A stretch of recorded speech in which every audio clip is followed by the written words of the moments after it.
Tov. Today is Nazir Daf Nun Gimel, Nazir 53. We're going to start on the bottom of Nun Beis.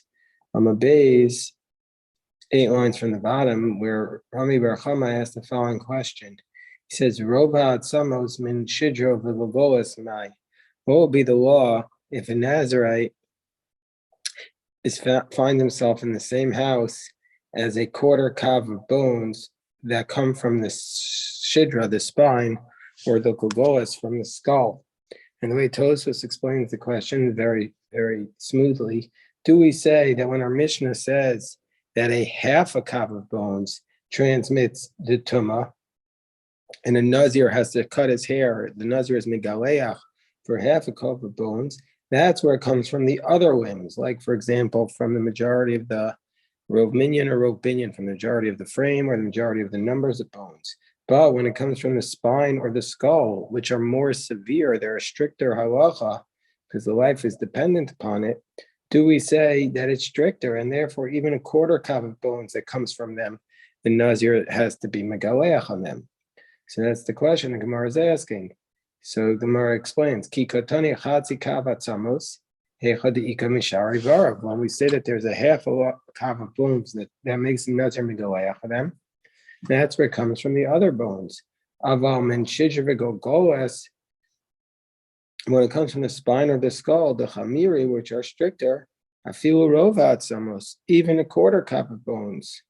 Odilma loshna, or maybe there's no distinction.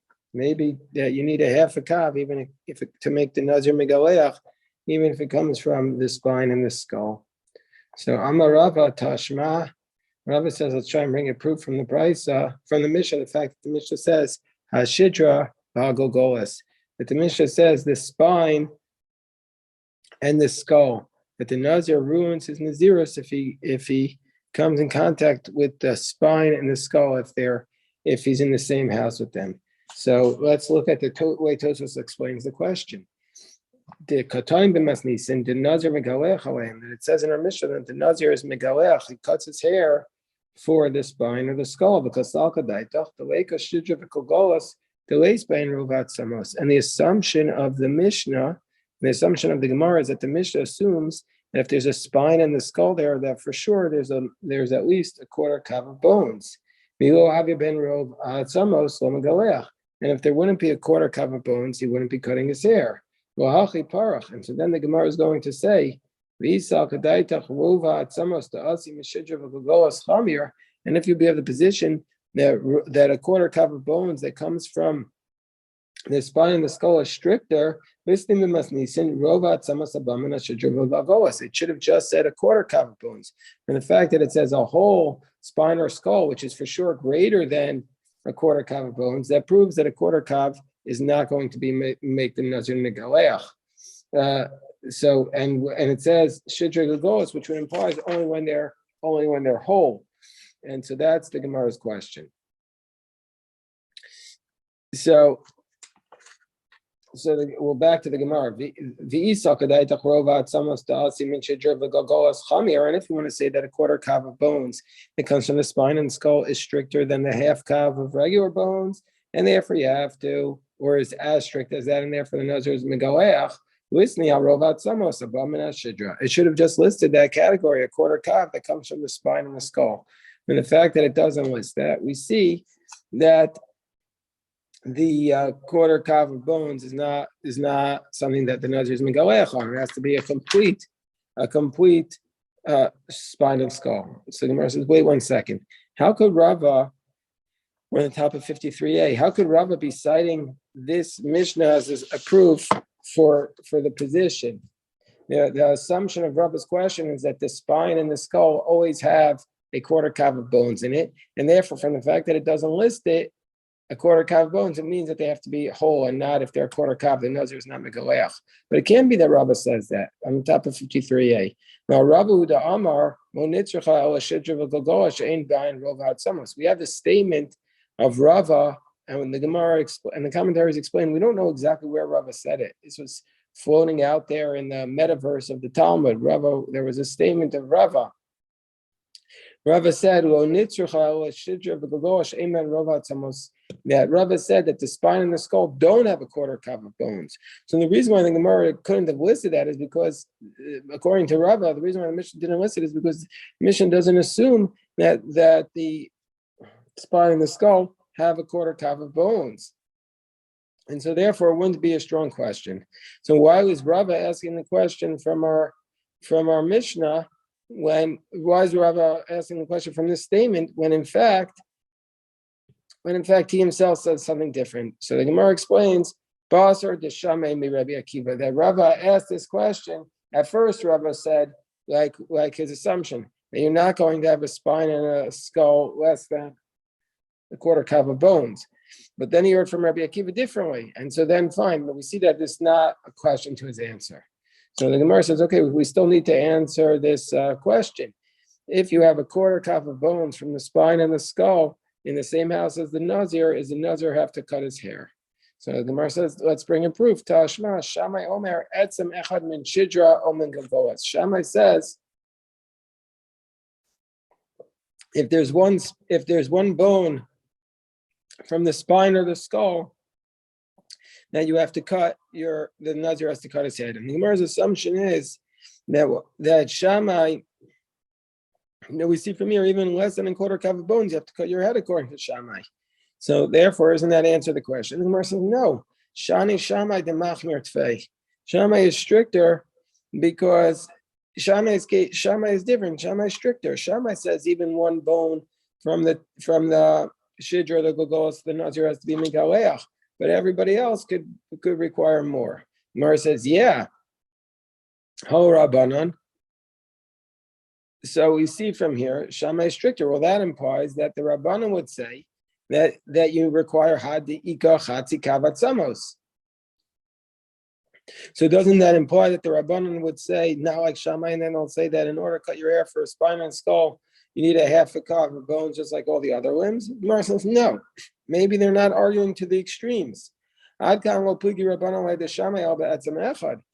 Rabbanan only argue with Shammai about one bone, that the Shammai says one bone, the Nazir's Megaleach, and the Rabbanan say, no, you're not. But if it would be a quarter calf, then the Rabbanan would agree with Shammai that the Shidra and the Golos require the Nazir to cut his head. So the Gemara has not answered the question. The Gemara has not answered the question. So the Gemara actually introduces something else. Amar Rabbi Eliezer is the Kedim Arishonim, the initial elders, Miktsasam Hayu Omrim, that initially they taught the following: Chatzi Kav Atzamos, v'Chatzi Lo Dam L'Kol. So the Gemara is going to try to answer the question by bringing in this position from the Zakenim Arishonim. Rabbi Eliezer said the initial elders, some of them taught that if you have half a cup of bones and half a lug of dam, that applies to everybody. What does that mean, to everybody? So that the way Tosfos explains it, that this refers to the following categories: that if this half a cup of bones or this half a lug of blood was in the same tent, it's tumas olel, tent tuma, meaning they're in the same enclosed structure, and then as a person, then it's going to make this person tamei with respect to truma, that they cannot eat the truma or touch the truma, and to kachim, they can't eat the sacred food, and also with respect to the way it's very clear from the Talmud, with respect to two other categories, with respect to the Nazir being megaleach on it, and also with respect to the Karban Pesach, that they're not going to be able to bring the Karban Pesach, and they have to bring the Pesach Sheni. But if it would be Rovat Samos, according to this position, it would be a quarter lug of blood, or a quarter clove of bones, or Revius Dam, a quarter lug of blood, Lolakol. Then it would not be considered to make you Tamei, not for any of these categories, not for Truma, not for Kachim, not for the Nazir to be Megaleach, and not for the Pesach. So that's the first position. The second position is, says Rabbi Eliezer, Miktasan Hayu Omrim, Af Rovat Samos Revius Damakol. The second position is the other extreme, that even a quarter calf of bones and a quarter look of blood would make everybody have to cut their hair if they're Nazir, make them tummy for Truma Kachin and for the Karban Pesach. And then Bezdin Shela Achareim, the court that came after them, said, Amru, the following, Chatzi Kavat Samos, V'chatzi L'dam L'kol. They would bring a half a cup of bones. They said if they had a half a cup of bones and a half a look of blood, L'kol, everybody would become tummy for all these categories, from a half a cup of dam and a half a look of blood. But Rovat Samos Revius dam. But if you have a quarter cup of bones and a quarter look of blood, that will make you tame for the truma or the kachim of a lola nazir, but not for a nazir, v'osa pesach, but not for a nazir and an osa pesach. Meaning to say that the Nazirite would not cut his hair on a quarter cup of bones and a quarter look of blood, and he would also, he would be able to bring a person would be able to bring the Karban Pesach if they were just in the same room with a half a cup of bones and a half of a quarter cup of bones and a quarter look of blood. So the Gemara asks the question, by the way, now the Gemara asks a methodological question. Why does our Mishnah consistent with this third approach? Because our Mishnah is consistent with the Bezdin Shel Achareim. Also the Mishnah Olos, as Tosfos points out, is consistent with this third position, which is that the Nazir is not megaleach on the quarter cup of bones and the quarter look of blood. But normally we say that there's a principle that two positions are arguing. The third one comes and is machriya and decides between them. But in this case, that's only if the third one is making a middle position. But if it's a completely new position, you wouldn't paskin like them. So why is our Mishnah paskin like the third position? So since the third one is not really trying to make a compromise, it's just taking a totally new position, why are we positing them? So Amar Yaakov Bar Idi mipi Shmua Amru, that they had a tradition. Mipi Shmua, he said they had a tradition. And Amru, that they also stated that where was their tradition from, or not, they didn't just have a tradition, but where did they get this from? They got this from mipi Chagai Zachariah Malachi. So that they accepted this tradition from Chagai, Zachariah, and Malachi. So who are Chagai and Zachariah and Malachi? These are the last of the prophets, and so therefore, that's who they didn't just give them prophecy, but they also had a tradition coming from them. The Mefarish says that it was not from Chagai, Zachariah, and Malachi; it was from Shemaiah and Avtalion, and Shemaiah and Avtalion were obviously halachats. They were the teachers of Hillel, the elder. So we'd have to say that maybe he doesn't want to say that there is a tradition of halacha coming from the prophets, because Chagai and Zachariah and Malachi were prophets. But we see from here that the approach that says Chagai, Zachariah, and Malachi says the prophets were not just giving a prophecy; they were teaching halacha. They were teachers of the Torah. Because if it was a prophecy, that's Moshe Rabbeinu gives us prophetic halachos, not from Chagai, Zachariah, and Malachi. So it must be that they had a tradition, halacha tradition coming from them.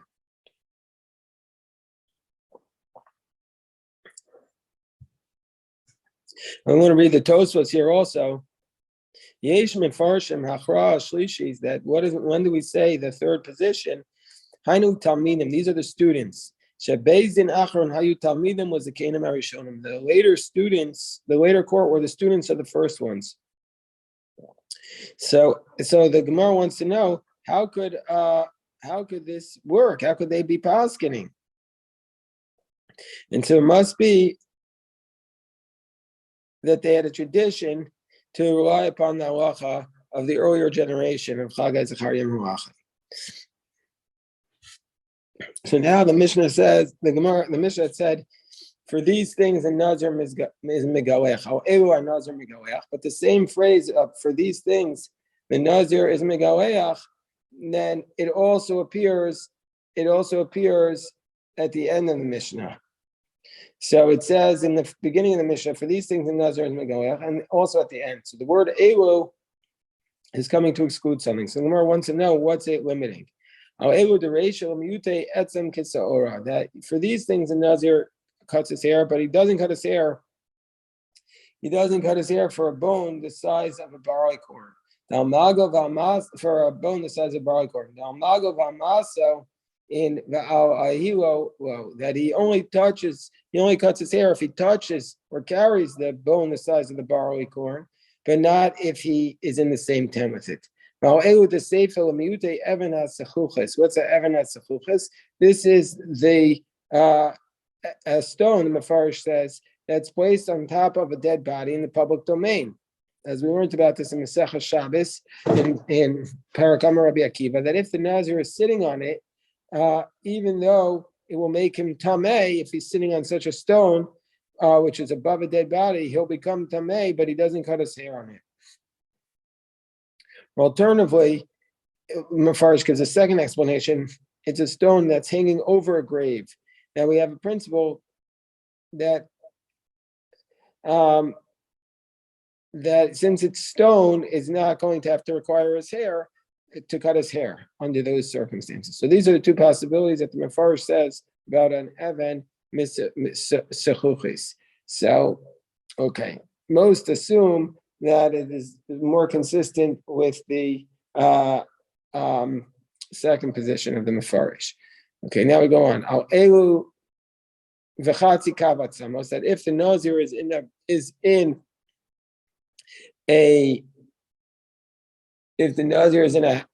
tent with a half a cup of bones, he has to cut his hair. But the Gemara says, Hatzi kavat samos in, we're on top of 53b. The Gemara says if a half a cup of bones, he has to cut his hair. But if it's a half a cup, yes. Half a cup, yes. But rovat samos, but if it's a quarter cup of bones, he doesn't have to. Hey chidami. How is this the case? What are we saying? So the Gemara says, if you want to say,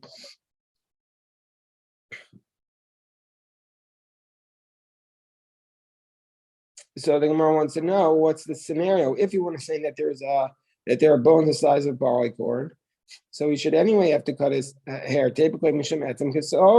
He touched it. So what do we care? What's the assumption?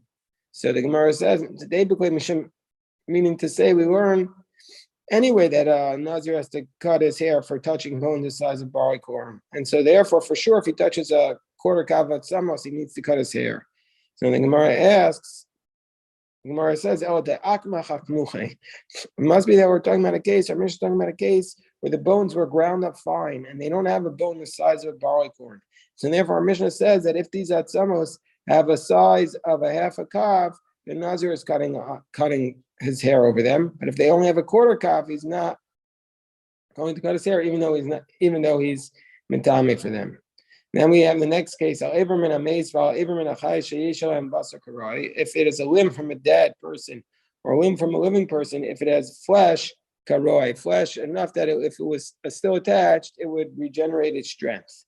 So the Gemara asks, what if this limb does not have flesh that will allow it to regenerate? So Rabbi Yochanan says, meaning to say, our assumption was if the limb from the dead body has flesh that'll be regenerate, it doesn't have it, then if the limb has flesh from the dead body or from the living body has flesh that will regenerate, then we're going to say that the Nazir will have to cut his hair. So let's say the Gemara is asking, let's say it doesn't have the flesh that will allow it to regenerate. Let's say it doesn't have that. So Rabbi Yochanan says, well, then if it doesn't, then he doesn't cut his hair. Reish Lakish says, Reish Lakish says, even though it doesn't have the flesh, it will still regenerate. So Rabbi Yochanan says, well, obviously he's not going to cut his hair because the first clause says the first clause says that he cuts his hair for the limb from a dead body. That means obviously that if it has an outsized portion of flesh, it'll regenerate then he'll cut his hair. Rabbi Shimon ben Lakish, why does he say Megaleach? Why does he say you're cutting your hair even if it doesn't have the flesh to regenerate? Because the next Mishnah is going to list those cases where you don't cut your hair. In this case, where it doesn't have the kazayas of basar on the limb, where it doesn't have the outsized amount of flesh on the limb, it's not listed. And so therefore, from the fact that it's not listed, you say you do have to cut your hair. Rabbi Yochanan responds, no, Rabbi Yochanan says we don't have to list it in the Seifa in the next mission about those things that don't require cutting of the hair, because it was obviously implied from the fact that it was listed in the Reisha. And the Gemara says, because it says in the Reisha in our Mishnah that the Nazir cuts his hair for a half a kav of bone. So that's a different question. But what about the fact that our Mishnah says that you cut your hair for a half a kav of atzamos, a half a kav of bones, the mashmi chatzi kav atzamos in, rov atzamos low, which implies that you cut your hair for half a kav of bones, but not for a quarter. Vikatani b'seifa, and then the next clause of the Mishnah says rov atzamos, that you still cut your hair for a quarter kav of bones. So we see that even those things that are implied are still listed. So the Gemara says no. There in the next case in Mishnah, if it didn't list the quarter kav of bones, I would have said I would have said you don't cut the Nazir wouldn't cut his hair even if he touched those bones. Therefore,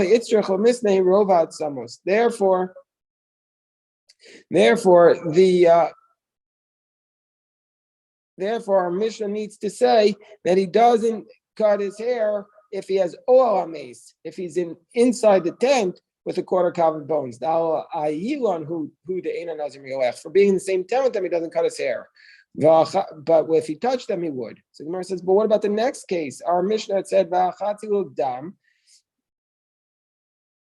Mishnah said that if you're in the same tent with a half a lug of blood, that the Nazir is mingalech, the shamash mineh. And we learn from there, chatzil dam in revius dam lo, that you only cut your hair for half a lug of blood, but not for a quarter lug of blood. Vikatani b'seifa, and yet in the next clause, in the next mission, it states revius dam, that you don't cut your hair for a quarter lug of blood. So the Gemara says, the reason why it says you don't cut your hair for a quarter lug of blood is also mafukimi de Rabbi Akiva. There is just to exclude the position of Rabbi Akiva. The Amar Rabbi Akiva revius dam haba mishnei meisim mitame ba'ol. Rabbi Akiva says you do cut your hair for a quarter lug of blood, even if it comes from two dead bodies. So we're saying that the Mishnah, the next Mishnah, is saying we're not like that position. So that's why it needs to repeat it. So the Gemara says, how from the pasuk we say, how do we learn from the verse that if there's a limb that does not have on it kezayis of basar, or flesh of meat, that it is going to be able to transmit tumah by touching it.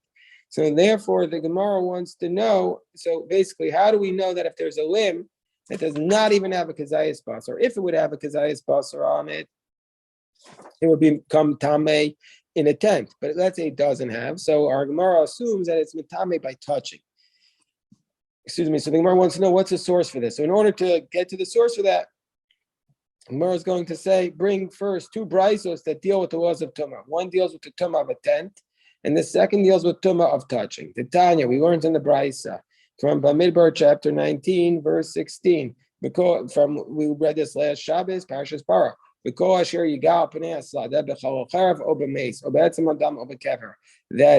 if he touches anything on the face of the field, we're going to become tameh from the sword, or from the dead body, or from the bone, or from the grave. So how do we learn from this verse? When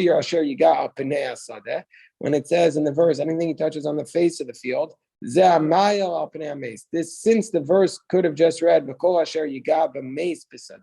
it adds the word pinei on the face of it. We learn from here that the Torah is not referring to a person who touches an actual dead body, but it's only referring to a person who's in the same tent structure from the dead body that's lying in the field, or he covers it over.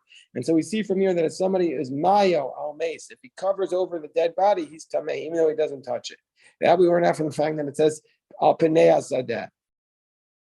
So since the verse opens up with tumas oel, also the other tumos that are listed here are going to be transmit tumah just like the oel mace b'chalal. This refers to this like carcass. This refers to Aver Menachai V'Yesh Lo Alos Arucha. From the word halal, we learn out that a person who touches or covers over a limb that was removed from a living creature, which has flesh, that if it would not have been removed, it would have been able to regenerate, it is tameh. So we see from here that Ol Amace applies even to a limb.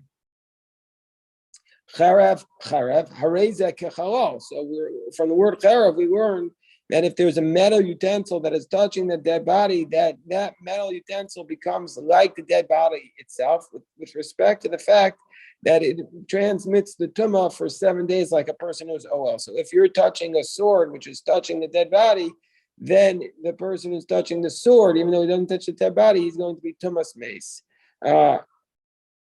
So then we have oba mace, ze'ever anechal min mace. This refers, when it says or dead body, we learn from here that this refers to somebody who is touching or is mile on an aver a complete aver from the dead body, that then a person will become tamei. Oba etzem adam, that refers to a quarter kav of bones. Zerovat samas. From the words oba etzem adam, we learn from here that a person who touches or is mile on bones the size of rova kav will be tamei. Oba kever, this refers to a kever satum.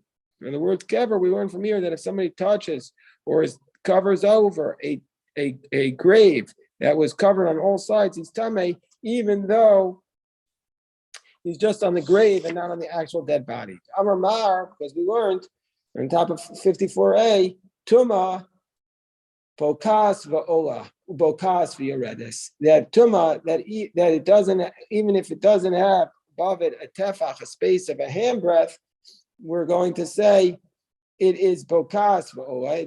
It disqualifies that which is directly above it, ubokas yoredes, and it disqualifies exactly what is underneath it. So that is today's daf. We're going to repeat the last 5 lines when we start Shabbos' daf, but we'll stop the recording here. If anybody has any questions, I'm happy to address them.